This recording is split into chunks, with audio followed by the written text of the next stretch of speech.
Hey, it's Kley. Welcome to another video. This is going to be an explanation walkthrough of a extension pedal that I had built. I'm going to kind of think of this as a DIY Strymon Multiswitch.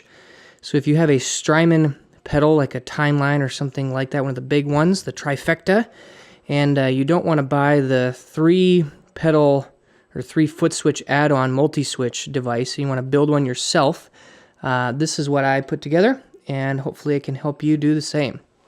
So, first you're going to need a metal enclosure. This is just a typical pedal stomp box enclosure. You can find whatever you like. Drill the 3 holes, and you're going to need 3 of these momentary foot switches. And they're just there. They have 2 terminals.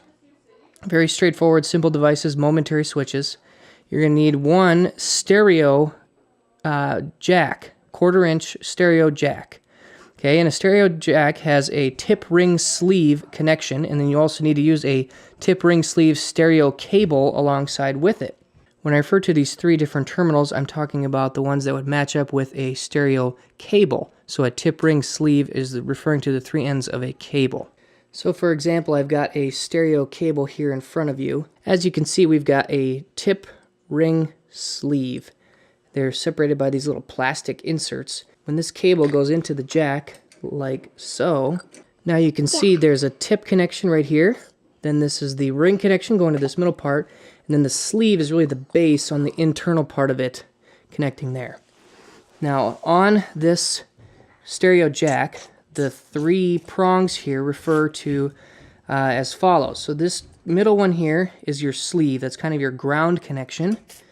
Then this over here to the right, this is the middle prong going right here to this ring connection.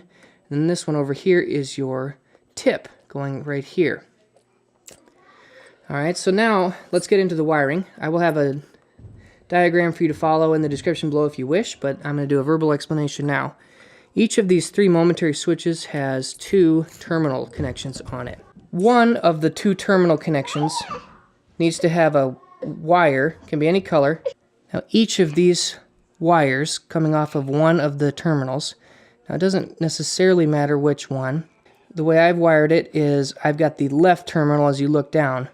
They're all going to be feeding to this common point here, and this is the sleeve connection or the ground connection on your stereo jack. Then the other connection, which I have using the right terminal connection, you're going to have a resistor. And the resistors are being connected to either the tip or the ring. It doesn't matter. They're going to be jumpered. So whichever one is closest or most convenient, and then you're going to run a jumper wire to join all 3 of these connections. Now what is important is that you use the correct amount of resistance from each of your connections, okay? And the amount of resistance used to connect to this common point is what is going to tell the Strymon device which foot switch you are pressing. Checking the resistance of each of these resistors on a multimeter, we've got 470 ohm, 1K, and 2K. And those values are pretty important, so you want to use resistors of a meaningfully close tolerance, but I don't think it would be a terrible problem, even with normal spec resistors. So this is coming off the right terminal, again going to this common position either on the tip or the ring.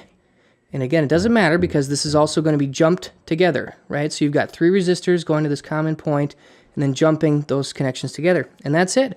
That's how you wire it up. Please let me know your thoughts down in the comments section below. If you enjoyed this video, give it a thumbs up and subscribe for more content like this. Thanks. Bye.